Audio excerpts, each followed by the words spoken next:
Good. We're good to go, apparently. Yes. Hi. Clearly. Hi, mate. Hi. Oh, it looks like you got a tan.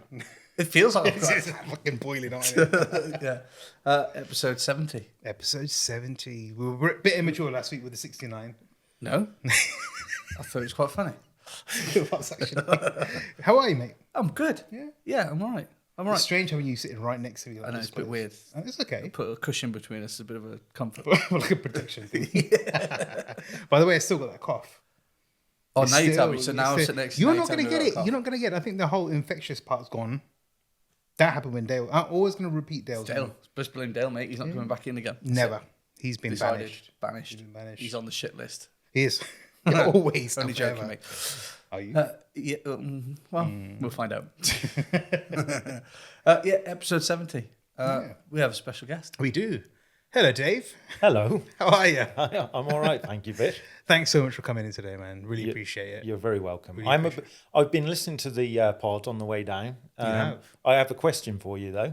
You said on the last episode something about this really lovely bloke coming in, a great friend of yours, stuff like Yeah. that. So what happened to him? He's not responding to my text yet. So. He's cancelled. He's come in as a substitute.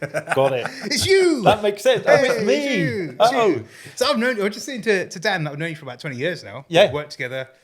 yeah. But yeah, 20 years when you look at it. Yeah. 16 years I've been going solo. So you've Yeah. been my core supplier then, and Yeah. and prior to that as well. So Yeah, it's mad, isn't it? Well, time flies. Yeah, I've been doing the promo industry for 27 years this year.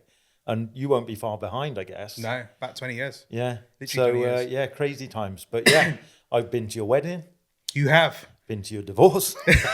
Congratulations. Yeah, he was at my wedding. I forgot about I that. did Damn, come to your wedding, yeah. That part of my life is just erased. It was lovely. It was Yeah, lovely. it was a nice day. Yeah. Certain parts of it were. The food bit was okay. There was a twitch then, as he said. We've been good friends for a while, and it's funny because other people, some people can see, like Beck particularly, can see my emails, and whenever Vish emails me, he's like, "All right, you sexy bastard. All right, you handsome bastard." Yeah. Yes. I thought you just saved that for my text messages. No, I'm afraid not, Dan. I'm a free lover. I give it to everyone. I give it to everyone. But yeah, that's it. That's just how our banter's always been like that. Yeah. And I think that's kind of key in this actually, because we talk in depth as Yeah. well as just having Yeah. surface like supplier client kind of like chats. It's always quite deep and it's quite Yeah. nice actually. Hence why I thought it would be a good idea to bring you in. Yeah. Because we've had conversations in the past about OCD Yeah. and your experience. I know of some of it. Yeah. But we like using this platform to obviously explain to other people and different audiences on different kind of mental health issues that are out there and how you get through them. Yeah. So Absolutely. the floor is yours, mate. So This is one of those again, isn't it? We could just leave it is, somebody yeah. else to talk We're going to about it. leave. We're going to leave you to it. Well, yeah, no, I'll try and do that. I think I mentioned off air earlier about Stu talking about it a couple of weeks ago about OCD and almost like what it isn't before we talk about what it is. Yeah. So what it isn't is what a lot of people mistake it for, which is being tidy or obsessional about a certain subject. I'm really into something. I like to have my paperwork neat and tidy. That's not OCD. So OCD is it's a mental health condition. It, as the name suggests, it stands for obsessive compulsive disorder, and that's exactly what it is. And unfortunately, it's a really unpleasant thing that can make your life unbearable.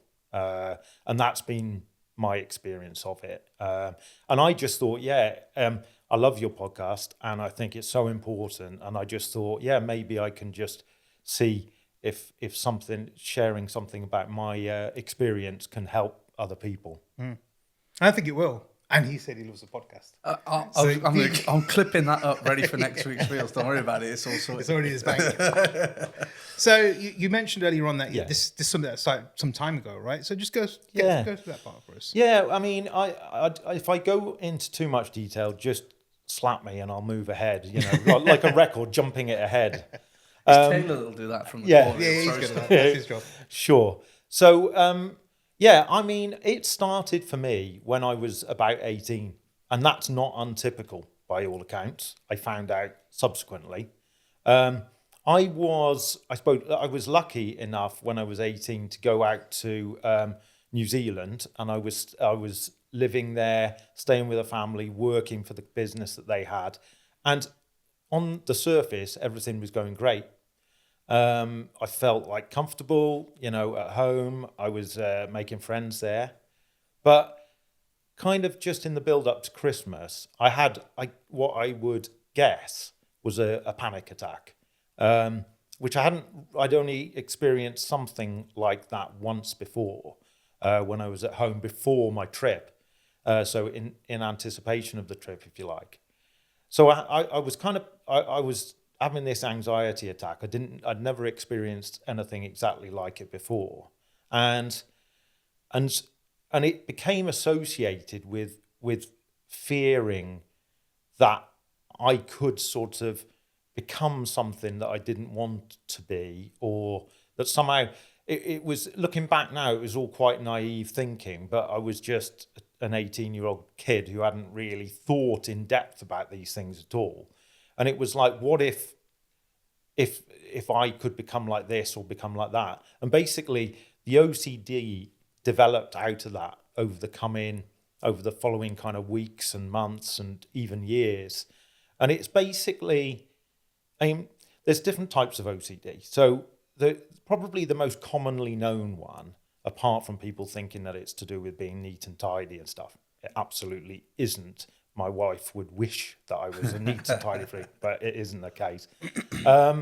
But it's, you know, the most common one is probably the cleanliness one. So what that's to do with is people worrying that they're going to get infected or be infectious to other people.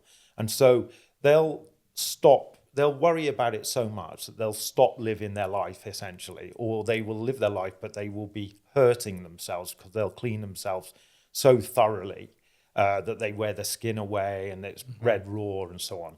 That's probably, like, to me, the one that I would have thought of before I got to know more about it. And then there's stuff to do with domestic appliances, maybe like something like the gas fire in your house, like leaking, or there be an explosion or a fire or something like that. So again, these ones for me, and what happens with those is that you obsess about the thought of it happening, and then you have physical compulsions. So that's where the compulsive element comes in. So washing your hands compulsively, so you get the obsession about the thoughts, the compulsion with the washing, and that's the disorder. So for me, mine is more to do with, it's what they used to call pure O, and the reason is there's no obvious physical compulsions associated with it. So that's why they used to call it pure O. They've changed that now because I think they recognise that there are compulsions, it's just they're not physical ones. So mine's to do with harm and to do with harming other people, and particularly vulnerable people. So it could be like kids, it could be my own kids when they were little, it could be my own kid now, even though she's a grown up. And it's like, obviously it's not something that I want to do. It's the opposite of anything that I would ever want to do. And that's why it's so frightening, the thought that possibly it might happen. And that was really, for me, for sort of from the age of 18 to the age of 33, I was just trying to muddle through dealing with thoughts like that without any medical input, because I was too scared to talk to anyone in the NHS, because I thought like they might lock me up or take my kids away from me. So you said, sorry, Dave, so it's not the urge or the wanting to hurt, but you're thinking of what's the extreme possibility that could happen to somebody here, and you obsessing over that to make sure it doesn't happen. Yeah, essentially. Yeah. Essentially. And the more that you get into the more that the obsessions happen. So what I tried to do certainly was to stop thinking about it. But then when you try to stop thinking about something, you inevitably think about it more than you did in the first place. And then you'd start arguing with yourself. And what I found was that there was literally no argument that I could, make that would satisfy the thought. Yeah. So it was like, it would always fire back quicker than I could come up with it. something else. And so I was just in this kind of downward spiral or loop of fear, basically. So so the intrusive thoughts are very much, I think they're called dystonic, my therapist told me the other day, and that's because they are completely opposed to what you want or believe or think is right, but they're threatening and dangerous at the same time. So you're fighting against them all the time. Yeah. So I spent, I suppose, from the age of 18 to 33 wrestling with these thoughts, but without any diagnosis, because I wasn't willing to go and talk to anyone, a health professional, about it. And unfortunately, I suppose the knock-on effect to, so I was married, I had 2 young kids at the point that I really had a sort of, eventually I suppose I just had a breakdown in about 2005, and I was like, I can't cope with this anymore. I was actually on a family holiday in Italy, and I was like, I can't cope with these thoughts, and I need to do something about it. And that was the first time. So I actually cut the holiday short, which is obviously shit for everyone else, shit for me as well. Came home and was like, I've got to talk to a GP. And that was the first time that I did. Prior to that, the only I had spoken to people about it, but only people who were very, very close to me. So like Maggie knew about it, my wife knew about it. I'd spoken when I was younger, before I was married, to my parents about it. 1 or 2 really close friends, but no one. And Maggie had said, in fairness to her, she'd said she thought it was maybe OCD. But I was just like, I can't talk to a health professional about it. It's like, it's too dangerous. You know, they might lock me up, throw away the key, sort of thing. So that was my thinking. And eventually in 2005, I did go and talk to a GP about it. And thank God, he was a brilliant GP who took the time to listen to me. And at the end of me talking to him for probably 10 minutes, said, I think this is something called OCD, and kind of explained it to me. And I feel very, very blessed for that experience, because a lot of people, some people have had a negative experience of talking to health professionals. I think they're probably getting better now. The awareness is better, but some people have been told either, oh, just get over it, you know, everyone has these thoughts, or get the worst case scenario, like they've almost been reported. So it's a very scary thing to have to do. But thankfully for me, it was the beginning of a solution. Yeah. I mean, Stu mentioned it in his podcast, didn't he? You know, he said that he went to the doctors feeling as depressed and as low as he was, and sort of feeling suicidal. The doctor said, I just think you need to cheer up. That was and it. You're just like, I mean, that's 20 years ago now yourself, Dave. So I mean, you'd like to think that we've progressed some way since then, but we still get stories now where some health practitioners are more receptive than others, and others just want people in and out the door and just get away and get over it. And I can only imagine the pressures they work under, and we know the NHS is under-resourced and mental health is underfunded. So I get all of that. But you know, at that moment in time, I felt like I was literally putting my life into someone else's hands. Yeah. I mean, thankfully, he did recognise it. He did, as it turns out, diagnose it correctly. He put me on to some antidepressants straight away, and some can't remember, some beta blockers and stuff, just to calm me down, because my anxiety was through the roof. And then he got me to go and see him on a weekly basis for about, I think, 5 or 6 weeks. And then when he felt like, as far as I can remember, when he felt like I was kind of stable enough to kind of move to another level, he referred me then to a psychiatrist in the NHS. And I went to see that psychiatrist, who's an amazing guy. Again, I have to say, I was so lucky, so blessed with the 2 people that I saw. And he went through the whole story again. But obviously by then I'm kind of like, I'm feeling a bit better in myself. I'm not saying I'm feeling well, but I'm feeling better. I'm also starting to wrap my head around the fact that actually this is a condition and not something that's just wrong with how I think. And so I explained it all to this guy, and he was brilliant as well. And all he did was he tweaked the medication I was on, because basically you potentially you can be on any antidepressants with OCD, but there's some that are really good for it. They're older medicines, so they're like 1960s sort of medicines. They have some unpleasant side effects, particularly like sweating. So it's quite funny talking about the heat. Just the right place to be with that. But it's, you know, it's worth it for the benefit of them. And then he referred me for therapy. And that was when I kind of had the experience, a little bit like what Stu said a couple of weeks ago, where I went to another bloke, tell my life story again. I'm getting used to telling it by now. But he just said to me, well, Dave, I don't really think there's anything wrong with you.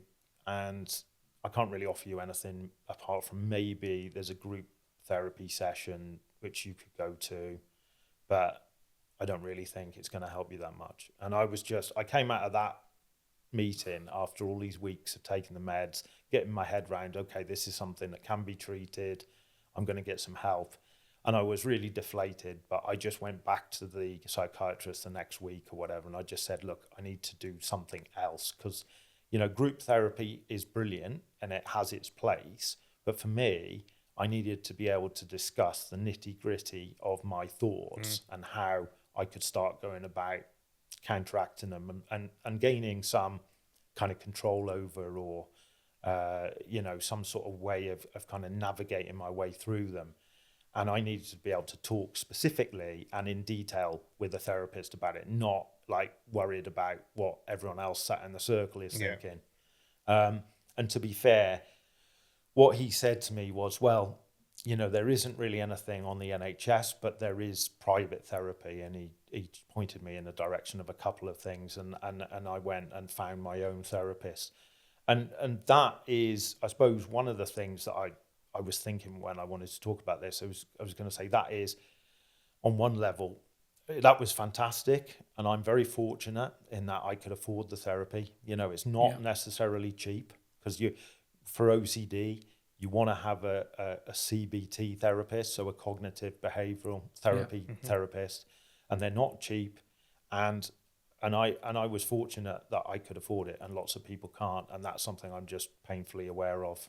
You know, that comes down to the NHS being underfunded and stuff. You might strike lucky and find that there is something available, but it's not always, and that's a scary reality, I think, for people who are trying to deal with mental health conditions like this. Yeah, we touched on this a couple of weeks ago, didn't we? About it's usually the gatekeeper. That can be a hurdle on its own, because you've got to explain to them how you feel before it goes to the next, or what your issue is before it goes to the next person, and that can actually be a bit of a deterrent. But I mean, there are things I want to ask you as well, because I've now known you about 18, 20 years, and I knew of some of this that was going on because you have told me about it. But what I really want to touch on as well, as you're going through this journey between the ages of 18 and 33, it's not being diagnosed. How was your relationship with your family?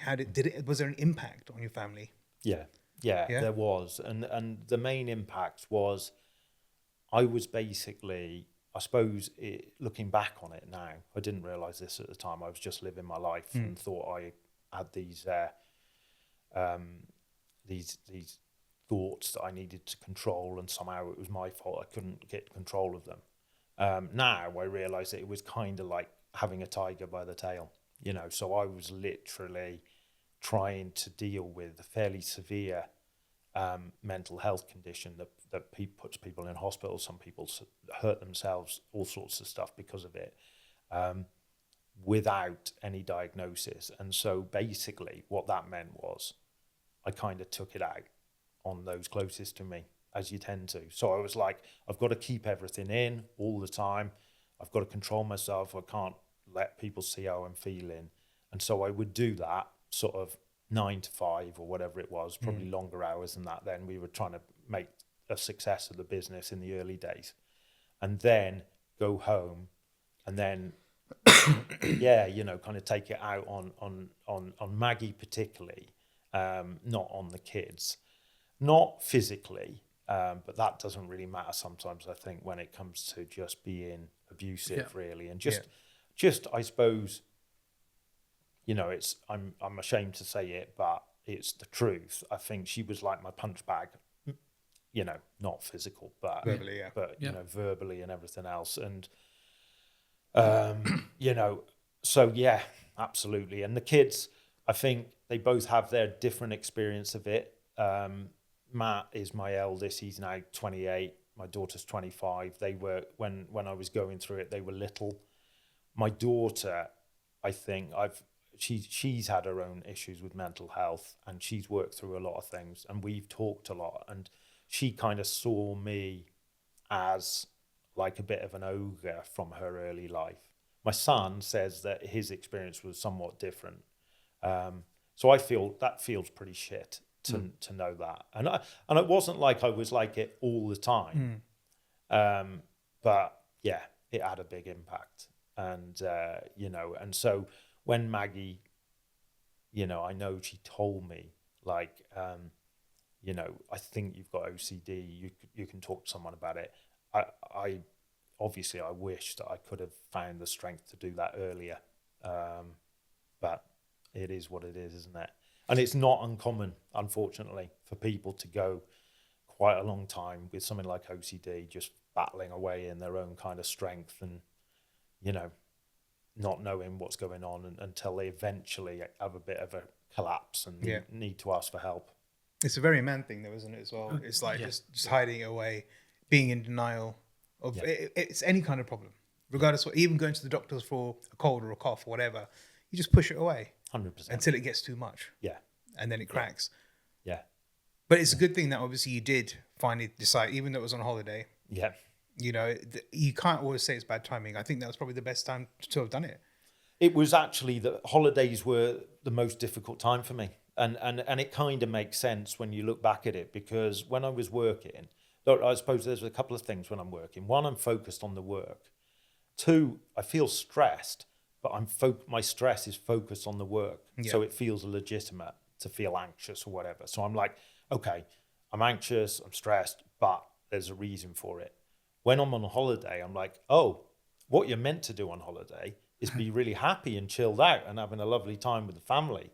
And actually, I'm sort of like inside, I'm screaming. And it kind of makes sense looking back on it, why it would flare up and come to a bit of a head on holiday. So, yeah, it is what it is. I found, I suppose one of the things I wanted to say was just to encourage people, number one, if you are struggling with any of this stuff, whether it's depression, anxiety, or OCD type thoughts, intrusive thoughts, just it is much, much better to go and talk about it and get help. And the two main ways that I've experienced of getting help, and I think are time proven to work, are medication. So for sure, for me, it doesn't take it all away, but what it does is it takes some of the sting out of it. It's like I've taken the edge off it, or it's taken the severity out of it, the threat level will drop down a few notches.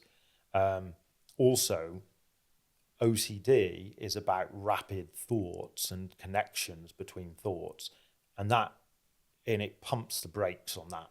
So it literally does. That's what it does. It slows down the connections in the brain, so that your thoughts aren't flying back and forth in what feels like out of control speed.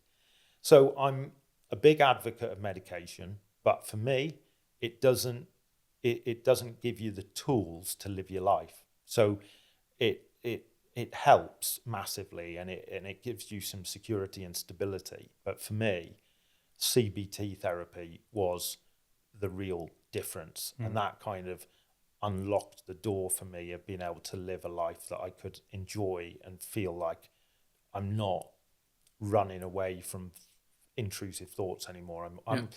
It almost gives you the power to kind of take the power back from the OCD. Like you literally can put it on the back foot, and that was amazing for me. And I'm not having therapy now, but I've had therapy a lot over the years, and it's always worthwhile. Yeah. Even if it's just checking in once every few months. In fact, I'll give you an example of what I used it for recently. Last year, I stopped having therapy because basically we slightly got to the point where my therapist, Jen, was saying, well, is there anything else you want to talk about? And I was like, no, we're all right, I think, So she suggested, so because there's an element that for me, it might have become a little bit of a kind of crutch. Like I think I've got to do it to be okay. So we agreed, like, I wouldn't book any more sessions, but that I always had the option to go back if I wanted to. And actually what I did was, when I knew I'd spoken to you about maybe coming on here, and I was kind of excited for that, but also kind of scared, and like, how much do I share and what do I... So before Christmas, I had a session with Jen, and one of the kind of I concentrated on was just chatting through with her, like what I was thinking, getting her input on how much to share and all that sort of stuff. And that was really vital. But that's the amazing thing. I now know if I go through a period where the thoughts start spiking again, I'm struggling and I need a little bit of a reset, I can just email her. She won't drop everything. It might be within a couple of weeks. So it's not really an emergency solution. But, if I'm in a pretty good place, but I just know that some things have got a little bit out of kilter, I can contact her and get a session, and that's invaluable. That's brilliant. You touched on CBT there, actually. And I don't know about you, if you've heard this, but CBT tends to get a bit of a bad rap. It's always like, it's not as good as actually going to a therapist and actually having a conversation about it. But if I'm right in saying CBT is more of a process, isn't it? There you have almost tasks to do to help you through through your thoughts. I mean, can you give me an example as to what? 100%. Yeah, I mean, that's exactly what it is, really. It's there are lots of therapies, and there's talking therapies, and there's all sorts, and I'm sure that lots of them are really good. But for OCD, the one that's recommended is CBT, and the reason is, it is exactly that. It's, you work with your therapist on, you'll talk about what your worst case scenario fears are, right down to things that are a little bit scary, but that you can contemplate doing them. Because when I say doing them, I mean exposing yourself to the thought, to the fear. So it's about, it's something called ERP, so exposure and response prevention. So it's choosing to put yourself into a situation where your fears are going to increase. You might feel a bit overwhelmed, but choosing to stay in that situation for a few minutes or half an hour or whatever it is, for that anxiety to kind of peak, and then it drops. Because what you're doing is you're learning, you're proving to yourself that actually I can endure this anxiety and it's not going to make me do the things that I'm scared of doing. So you're basically, it's proving to yourself really that you can cope with the anxiety. And then the next time you put yourself in that position, or you are put in that position, the response, the anxiety response is slightly less, and then the next time slightly less, to the point where in the end you're kind of in that situation, you're not even thinking about it anymore. Yeah. And you repeat that across your so what my therapist certainly did was, we started with something quite modest where it wasn't scaring the absolute living shit out of me. It was like, oh, okay, yeah, I think I can cope with that. And then I'd do that a few times, go back, report back, yeah, I did it, I was fine, nothing happened, right, good. And tell you kind of ramp it up and up to the point where you're kind of dealing with your, hopefully you're able to deal with your worst case scenarios and still find, okay, the anxiety increased, nothing happened, I'm fine. And you're proving to yourself. It's just about constantly proving to yourself that the thoughts don't have any power over you. Yeah, it's just a conditioning process, just the sort of, like we said about before, when you go through something, you have a toolkit in place already, and you know that if you can deal with it, then you can deal with it as and when. And before you know it, you're automatically switching back into that before you've even thought what's going on. And you thought, oh, okay. Yeah. Like you say, this is really bad. This has set me off. However, I'm out the other side of it. We're all still okay. And we move on. Yeah, it is exactly that. And it's a powerful thing, and it certainly made a big difference for me. And it like I say, the meds have their place, and I wouldn't knock them, and I would not advise if the doctors tell you should be on some meds or it would be best for you to be on them. I would suggest, unless there's a really, really strong reason why not, that you're on them, because at the end of the day, they just help, they reduce the level of everything. But in terms of being able to kind of go, right, I'm going to start to get some freedom to really live my life fully, for me, it was the CBT. And it was for those reasons that I've sort of described. It's just like, you start getting to the point where, I mean, I was never a great sportsman, but I loved football when I was a kid. I loved sports. I play everything, just not very well.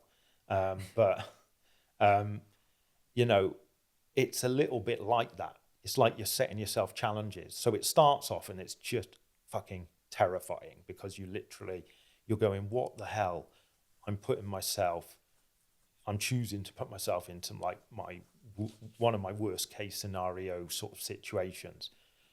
I'm trusting this person, this therapist who's telling me like this is a good idea. But then when you do it and nothing happens, and then you do it again, and then your confidence starts growing. It's a bit like a sporting challenge. Yeah. It's a little bit like that, and you start like there's a certain satisfaction, I suppose, in kind of going, yeah, I can do this, and like the therapy, and also I've got a fantastic book that's almost like my Bible for OCD called Break Free from OCD, and it's by 2 or 3 doctors, and they're really qualified people, and it's just was brilliant for me. But I'm getting ahead of myself, so I need to tell you what happened like after, when I was 33. COVID. Yeah. Okay. So things were pretty good, and and they were pretty good. They were very good, in fact. And I stopped taking my medication, not suddenly. I spoke to the GP about it, and it was because of the stuff that I mentioned to you that was slightly unpleasant side effects. And and things were pretty good. And I very rarely kind of thought about OCD from one day to the next. So something might come into my mind, and I kind of had my kind of reflex, which was trained through the CBT, to just kind of think, yeah, of course, yeah, that's gonna happen. Yeah, it'll be terrible, whatever. Get on with my life, basically. And that carried on for a good sort of 15 years. And then I just noticed in 2019, there was like an uptick of my stressors, and there was a load of stuff going on. I had a massive order at work that I was dealing with for 8 months of that year. It was that big. And it was high maintenance customer, daily, frequent phone calls, checking up. I just felt harassed. Then that wasn't me, by the way. It wasn't Vish. Yeah. It wasn't Vish. Yeah. I didn't want to say anything. It wasn't quite as bad as a Vish order. No, it was pretty traumatic. Then, but it's work. But it was like, okay, this is stressing me out. I think Brexit happened that year. That created a lot of uncertainty. For some reason or another, I recognised that I was getting an uptick in kind of my intrusive thoughts, if you like. And so I contacted my therapist, because I hadn't been in therapy for a few years. I haven't felt like I needed it.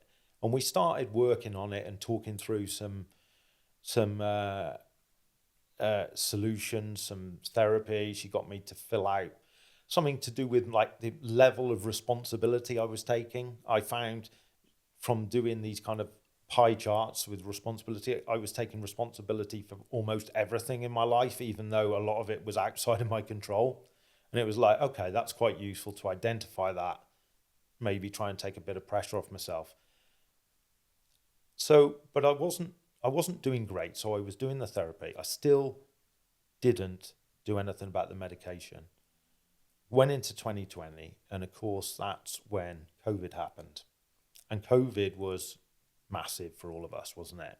And I think, and for me, in addition to all the weirdness of like for me, one of the therapeutic things for me is to just be around people, you know, because my OCD might make, the intrusive thoughts might make me want to kind of be away from people, be on my own.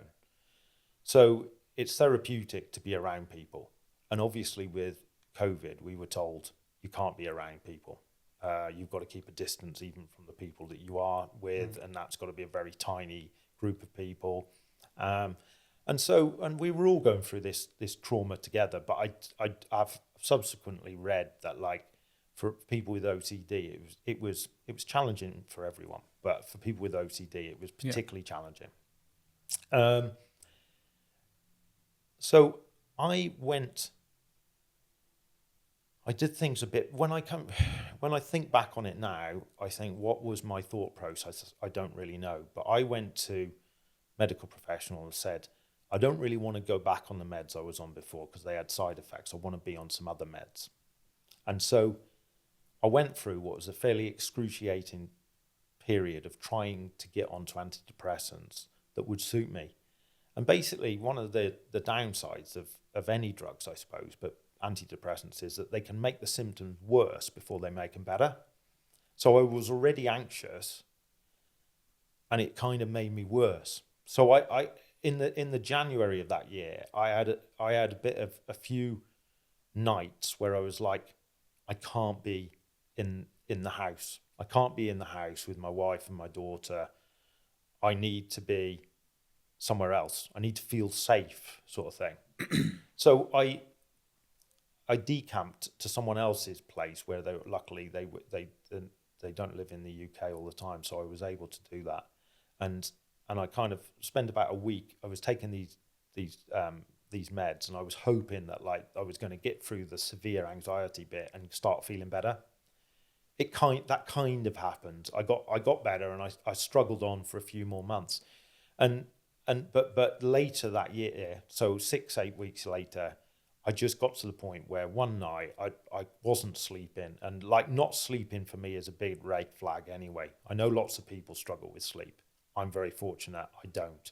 And the meds that I'm now on help me to sleep as well. So it's like I slept well anyway, and now so I'm like a zombie, basically. So I need some of that. Yeah.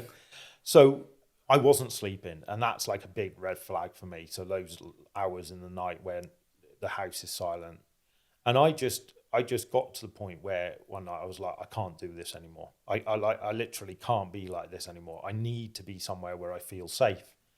I knew that the NHS wasn't gonna, like, they weren't gonna, what's the word?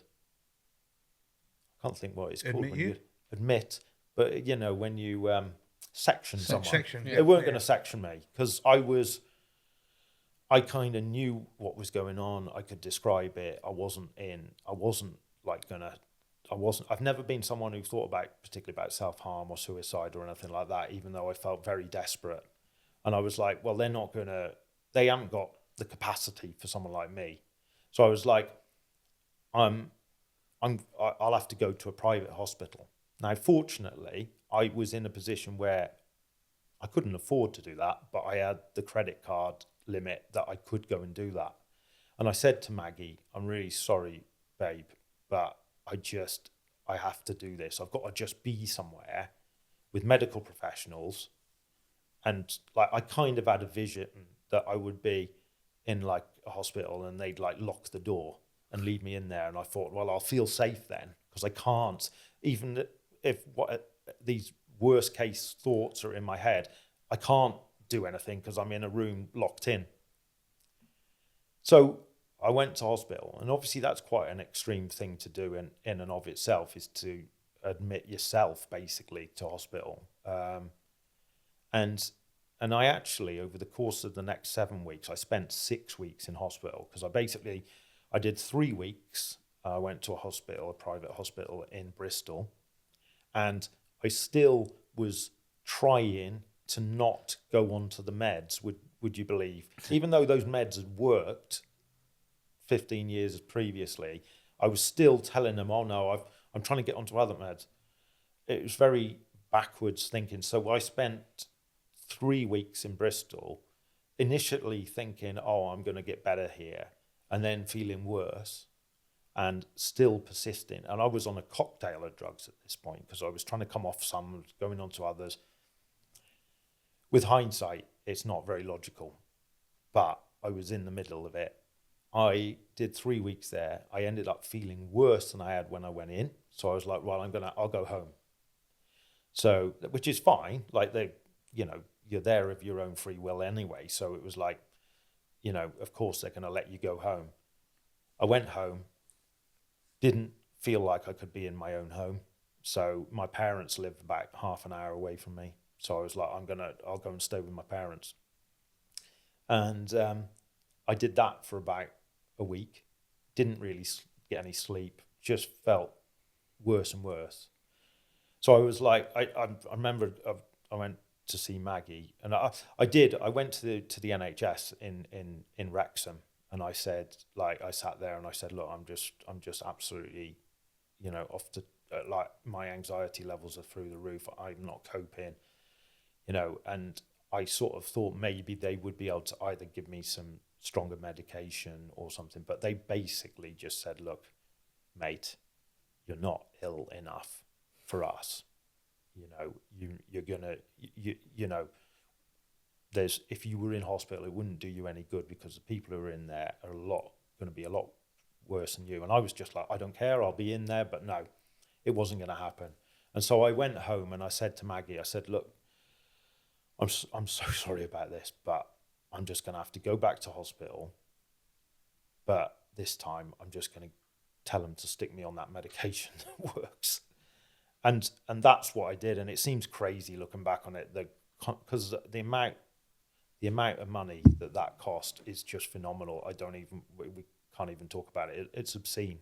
But it's towards what Vish was talking about having to spend on his property earlier. So wow. It's bad. It's bad.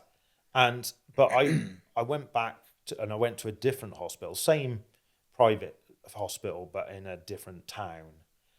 But the difference was this time, when I got in there, I said, right, I gave him a little potted history of what had been going on with me. And I said, I need to get onto the medication I was on all those years ago. And thankfully, the psychiatrist just went, straight away, literally stopped me taking the meds I was on, started me on the ones. And that was the beginning, thank God, of me starting to feel better. And I had some therapy while I was there, but then this is where I was going to talk about that book. So while I was in the first hospital, I managed to get like a half an hour with the CBT therapist, and she talked to me about this book. So when I was in the second hospital, I ordered it on Amazon, and it was, and it has been and continues to be like a lifeline for me, because it's not that it says anything different to what the therapist was telling me, but it's got it there in black and white. And, I said it's a bit like my Bible. Well, it is sort of. On my phone, I've got photographs of different pages. Mm. And if I'm struggling sometimes, I'm like, okay, these intrusive thoughts are troubling me. I'm worried that I'm going to start doing compulsions, which for me are like reacting to them, arguing with them, getting wrapped up with them. I'm like, right, I've got like the notes on my phone. I can read them. I've recorded them, and it's about a 9-10 minute like voice memo, and I can just sit and listen to it, and it just kind of grounds me. It's just like, no, this is what's going on. These thoughts are OCD. You know what OCD is, and it's just been invaluable for me. So yeah, Break Free from OCD by Dr. Fiona Chalicom, available from all good bookshops. Yeah. Or Amazon. So I've tried to do a bit of a Vish this week, and I've tried to read about it and tried to get my thoughts around what's going on. I didn't get very far. But from what I can gather, there's no... I know we spoke about the different types of OCD, the sort of the germ side of things and the obsessive side like yourselves. There's no trigger other than sort of your stress or anxiety being raised leads on to these intrusive thoughts getting more intrusive. But do you know, I mean, it's difficult without there being a trigger, but you said it yourself, you notice an uptick in those thoughts, and that's based on the stress and anxiety you were suffering at work and everything else. Do you know when this is, can you instantly feel it, or is it a sort of a gradual build up to that point again? Yeah. No, you're spot on with those. See, I did research. You did good research. I did a thing. Yeah, no, that is spot on. Initially, there's no definitive trigger that does or doesn't happen. Obviously, for me, there was this kind of panic attack or something that I had, like anxiety attack. But yeah, there's nothing definite. But what I notice now, if I'm looking for warning signs, and that's kind of about the self-management, it's just an uptick in intrusive thoughts. So I might, the intrusive thought thing is something that when you start learning about OCD, you learn one of the first things is everybody has intrusive thoughts. We all have intrusive thoughts. Some of them we might like. We might think, oh yeah, a bit of a daydream about that or whatever. Some of them might be a bit unpleasant or icky or inappropriate, and you go, oh bloody hell, what's going on there? Or some of them are just random things like, oh, did I put the meat back in the fridge or whatever? And most of them we don't worry about. But for people with OCD, they take that little intrusive thought that like everyone in the world has, but then they worry it to death. They're like, what does that mean about me? What if maybe the fact I've had that thought means I want to act on the thought? And of course, it's self-fulfilling then. And it's logical that it's self-fulfilling, isn't it? If you start thinking about it and pulling at that thread, amazingly, you start thinking about it more and more and more. And that's the kind of compulsive, that's where the compulsion comes in. And that's where, the way I describe it is, it's like if you're trying to get under a barbed wire fence or something, and then you get into it, but then you get caught, and then you keep wrestling with it, and you're wrestling, you're flailing around. By the end, you're just going to be in a bloody mess. Whereas if you can stop, work out where you're caught, where it's caught on your clothing or whatever, and work backwards, and you can get out of it. And that's kind of that's the choice that I almost have to make when I have an intrusive thought. That, like we said, it's almost automatic now. So it is a lot more automatic for me. So almost like my reflexes are quite well trained now to not do a compulsive thing, to do the opposite. But there are times when my stress levels might be higher, and that's exactly what you said.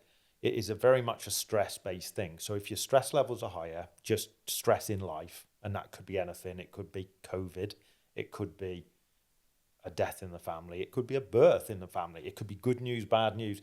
Anything that kind of raises the stress levels, that can make a spike in the intrusive thoughts. And then it's just about, hopefully, for me, my therapy kicks in, and it's like, right, I know what to do with you. I'm not engaging. I'm not going to start wrestling with you and fighting with you. It's recognizing it, isn't it? It's recognizing it. And they are, it's all right to swear on this podcast. Absolutely. Fucking loads. They are fucking cunning little bunch of cunts. Yes. OCD intrusive thoughts are, because they come subtly, and they come and it's like in the book, it talks about OCD as a false friend. It is like that friend sitting on your shoulder, whispering in your ear, oh, you'll feel better if you do this. But it's complete bullshitter. And if you do that, you just go down into a world of pain. So it is just about being for me, it's about being disciplined, keeping an eye on my stress levels. I mean, we all know, like something I've started worrying about recently, because it probably goes with the territory. I'm a bit of a worrier anyway, but I've started just thinking, well, what happens when a big bad event happens in my life? So, I'm like, what happens if something happens to Maggie? Then I'm going to end up back in hospital because my stress levels go off the scale, and then I won't be able to cope with the OCD, and and it's like, and then I just have to I talk about it, talk to Maggie about it, talk to a therapist about it if I need to, and just try and say, you know what, we'll just have to deal with it when and if that happens, because we can't, of course something could happen to Maggie. I mean, I kind of hope something happens to me before it happens to Maggie, really. That would be my ideal. Sorry, Mags, but... That'd be all about it. Yeah. But, I can't do anything. They're imponderables. So all I can do is try and make sure that I'm dealing with whatever stresses there are to deal with on a day-to-day basis as best I can, and trying to stay on an even keel as best I can. See, one thing we've said quite a lot over the last month is that things aren't in your control, and you can't really force out an outcome, and you worry about things that aren't in your control as well. So why worry if you can't control it? Yeah. Yeah, right? the what ifs are massive, aren't they? Yeah, and huge. you could spend all day just going, well, what if this happens? Yeah. What if that happens? Yeah. But it's a what if. You just, like you said, it's out of your control, and it's as paralyzing as it can be. Sometimes you just got to allow it, and if it happens, it Just happens. got to go through the motions. Yeah, right? yeah. But you recognizing them, that your moments are really important. The fact that you can see it coming, it helps. And it's like someone said a long time ago, and don't think it was one of my therapists, this was something I saw online or something, but it's a bit like leaves on a stream. It's like you can just watch them go by, and that's what I sometimes have to tell myself with my thoughts is, that's a thought. Yeah, I recognize that. See you later. Just let it go. Yeah. Don't take possession of it. Don't take responsibility for it. One of the strange things about OCD is it's a lot to do with taking responsibility. So it's like, if I don't sort this thought out, something could happen to my family. If I don't sort this thought out, I might do something to my loved one or a stranger or whatever. It's all about responsibility. And actually the CBT just says to you, you know what?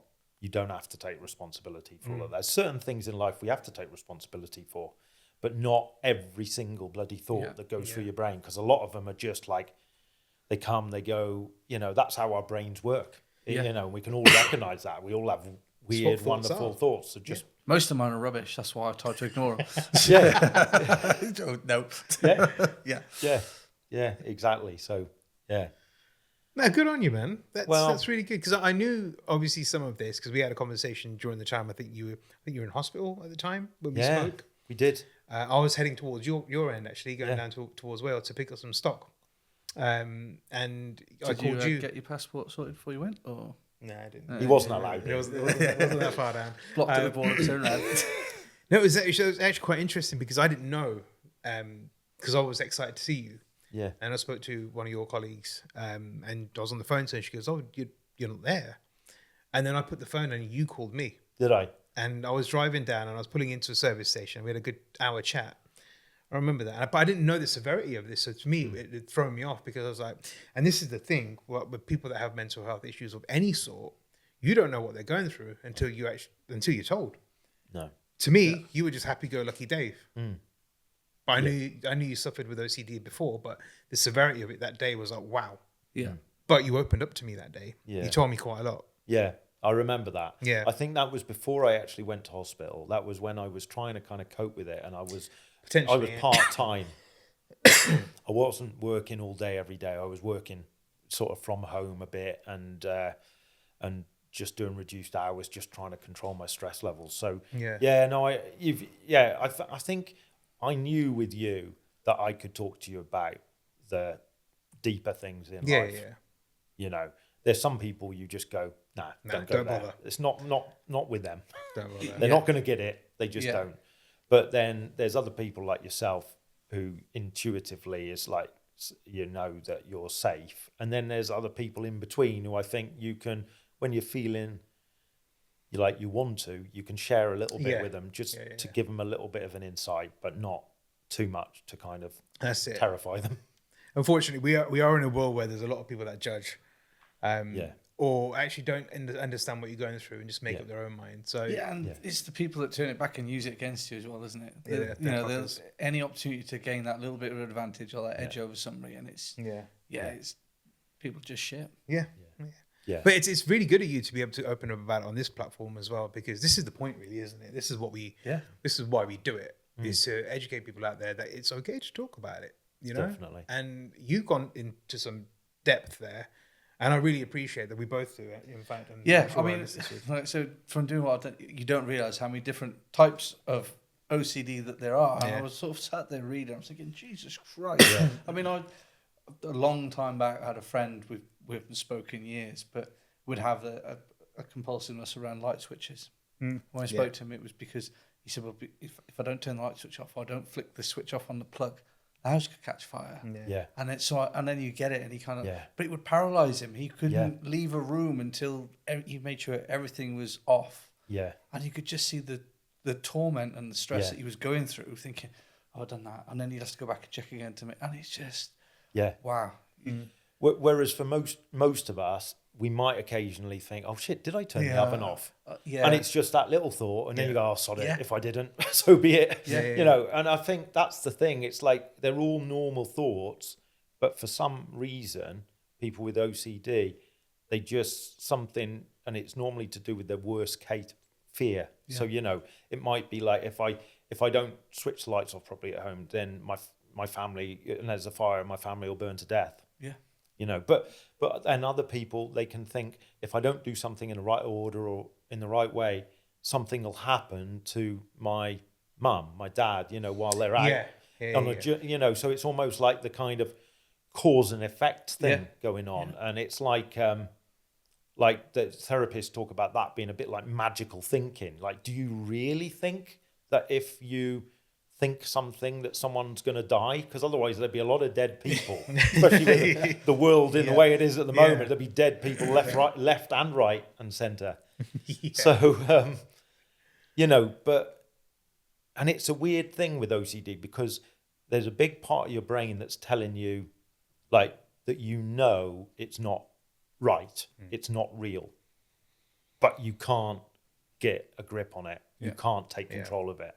And it is, and that comes back to that bloody tiger by the tail thing. And I think weirdly for me, I tended to just try and do stuff anyway. And looking back, that's actually what the therapy is, to just get on and do things. It's just that I didn't know. I thought, oh, I'm taking a bloody terrible risk doing this, but hopefully it'll be all right. Actually, with hindsight, I was like, okay, so that's the therapy. So when you've got the guidance of a therapist saying, right, let's discuss some exercises you can do, go off and do that. That's exactly kind of what you do. You go and do the scary thing, and you find out that it's okay, and then the next time it's a bit easier and a bit easier. But I didn't. So weirdly, my instinct was to do that, which I suppose probably meant I could get on and live my life and be relatively, I suppose, successful with a small inverted commas, you know, in my professional life and personal life and stuff, because I didn't give in to the temptation to kind of stay away from everyone on my own in my bedroom or something. I was like, no, I've got to go and do this. I've got to go and work. I've got to do this. I've got to, you know, I've got young kids. I've got to take them to all the activities. You know, end up being a bloody football manager, being not a very good one, but all the stuff you do when you're a parent. Yeah, of course.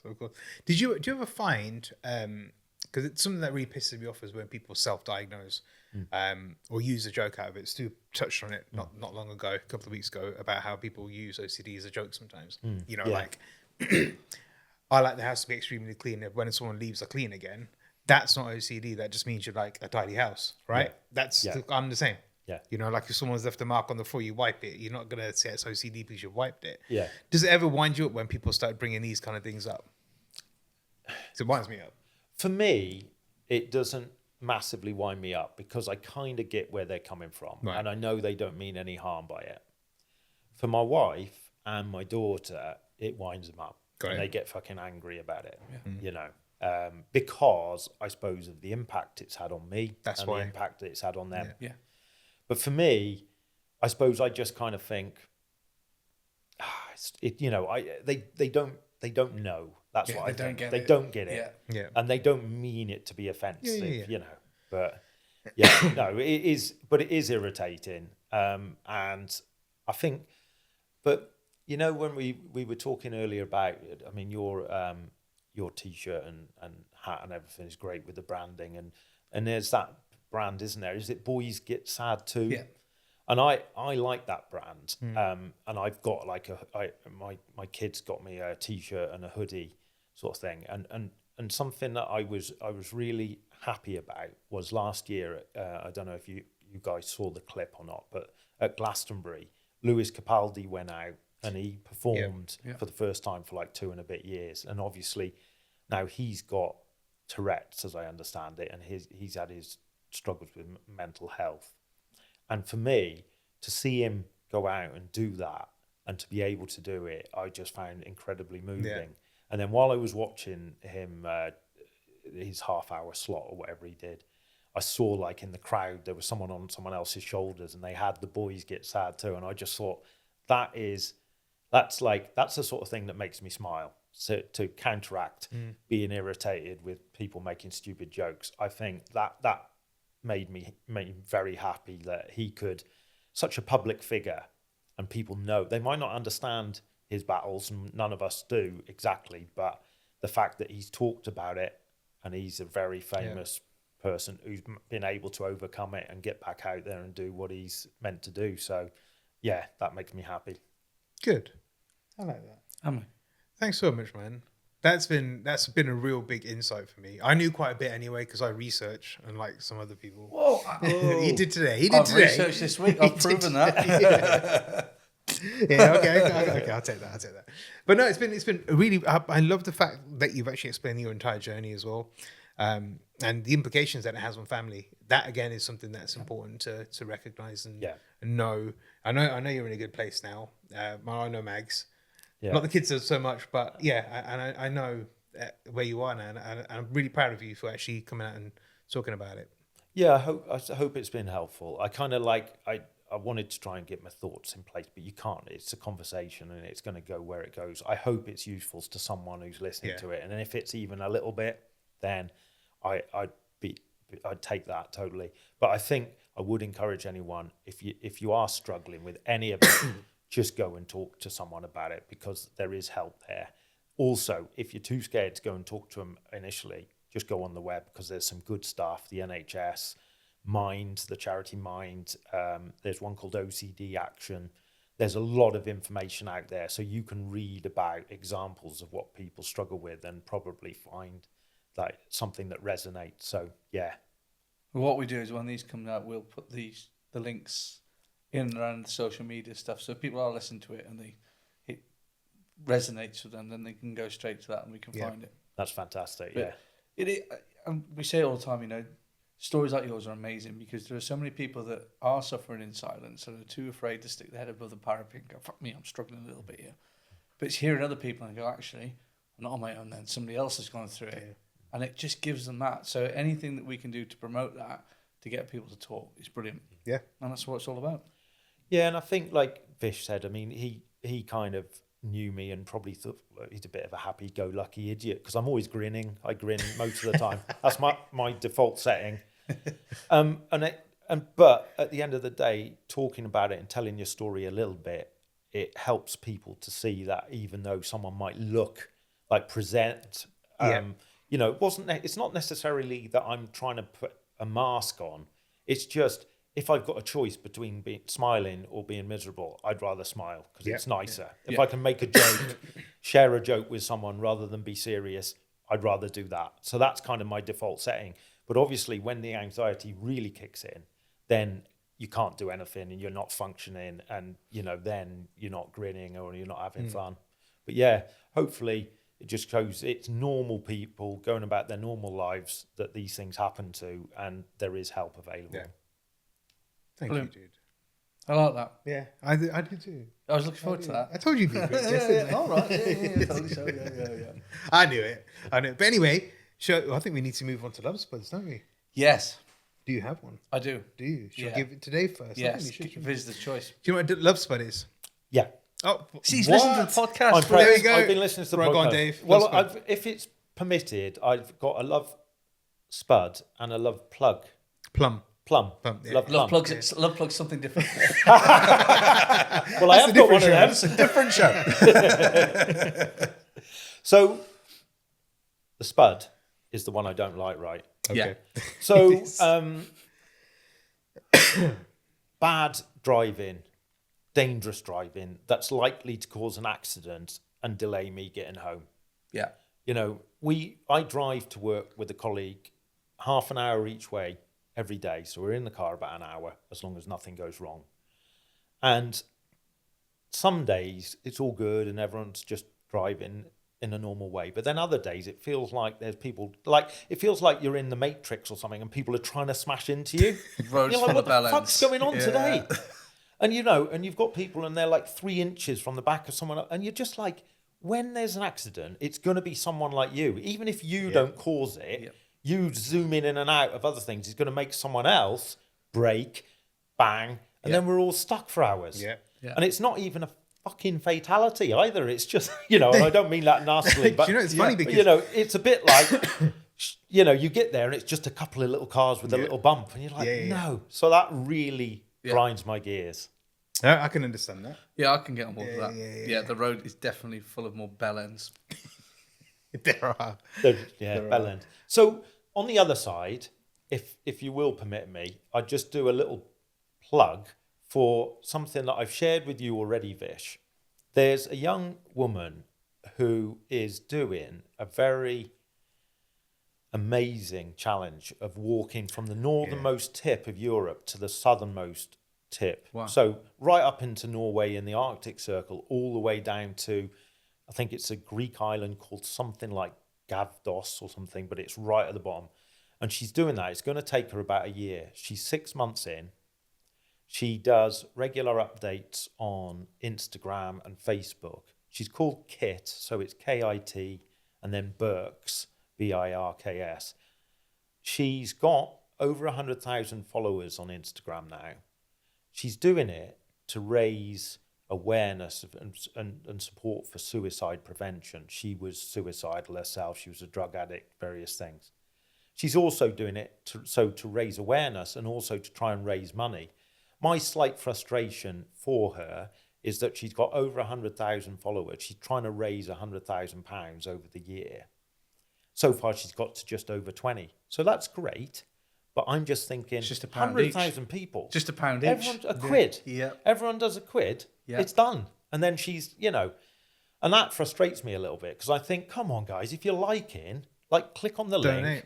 Don't a fiver, two, what it, Yeah. like, you know, a soft drink is what, Yeah, 2 or 3 quid these days. One now. less coffee a day. Yeah. Yeah. Yeah. So that's my plug. So if you find that interesting, look her up, Kit Birks.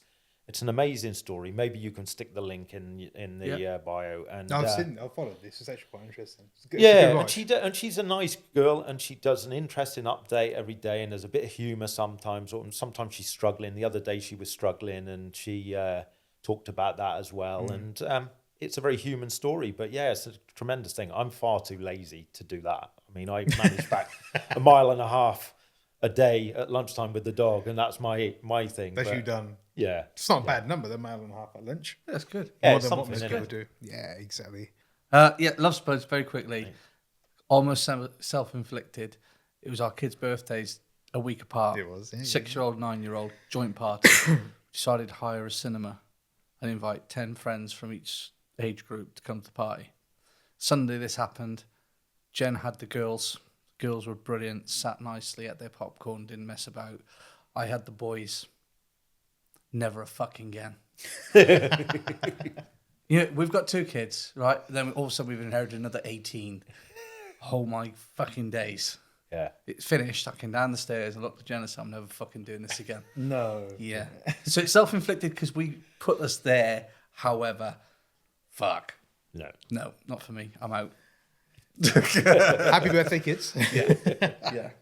Yeah. Mine, Uber drivers. Well, not specifically Uber drivers, just the app. Today, well, obviously we've moved studio, so for me coming in now is not a 2-minute walk anymore. It's now 45 minutes ish. That's Taylor's fault. Yeah, it's time. Yeah, blame him, Taylor. So yeah, anyway, booked Uber 10 minutes, 10 to 3, so I could actually leave on time, come in, do a bit of shopping before I get here. We're in the city centre. First one cancelled, rebooked it, second one cancelled, and then I pretty much ran here. That's basically what I did. He calls me about 20 past, and I'm like, I'm 10 minutes away. I wasn't. I was about 15 minutes away, just before Little Park Street. So then I ran. Bless you. But also, at the same time, I realised my stamina isn't that bad. Yeah, you see? Oh. Yeah. Something good came out You of couldn't that. have done that a year ago. Yeah. No, No, definitely not. exactly. Definitely not. Yeah. There you go. No, well done, mate. Spud Plum. Spud Plum. Yeah. We have to get a new name for it. Splum. But yeah, we're going to sign off now. Yes. I think we need to, don't we? Before we get Now's the big pressure. yes. Do you know how we sign off? Oh, that was a confident That's a nod. very confident nod, Okay. wasn't it? Right. Thanks, Dave. Really appreciate it. Thank you so much, mate. Love the story, and just keep telling it, because the more people know about it, the more you can help people. Thanks for letting me come and speak to you. It's been brilliant. Thank you. And on that note, I'll see You. Next. Thursday. Yes. Brilliant. Love it, mate. Sorry, mate. I jumped in. Love it.